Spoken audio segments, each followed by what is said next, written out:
ஜனா, அது அங்க நிக்கிற பாரு.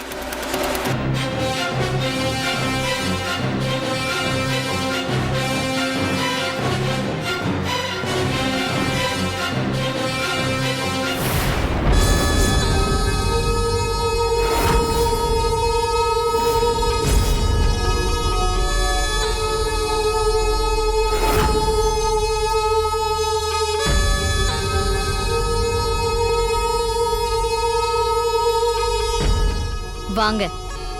ஆக உங்களால அந்த சிலைய வீட்டை விட்டு அனுப்ப முடியல, அதானே?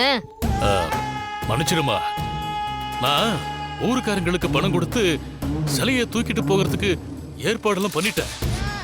ஆனா அந்த கனகா கடைசி நேரத்துல போலீஸ வர வச்சு எல்லாத்தையுமே கெடுத்து விட்டுட்டா.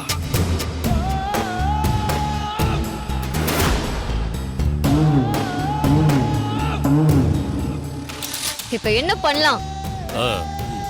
கொஞ்சம் டைம் கொடுங்க, ஏதாவது ஒரு வழி பண்றேன். இன்னும் 4 நாள் டைம் கொடுத்தாலும் உங்களால எதுவுமே பண்ண முடியாது. அப்ப என்னோட கதி?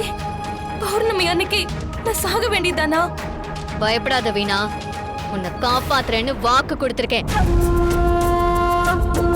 அது மட்டும் இல்ல, என்கிட்ட போன்ல பேசினவ கிட்ட வீணாவை உன்னால ஒன்னும் பண்ண முடியாதுன்னு சவால் விட்டிருக்கேன்.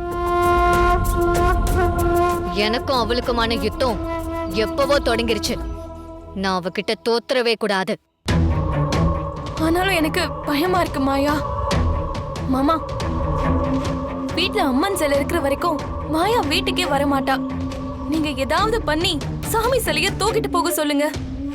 புரியுது வீணா, ஆனா கனகா நந்தினிய வச்சு என்ன லாக் பண்ணிட்டா.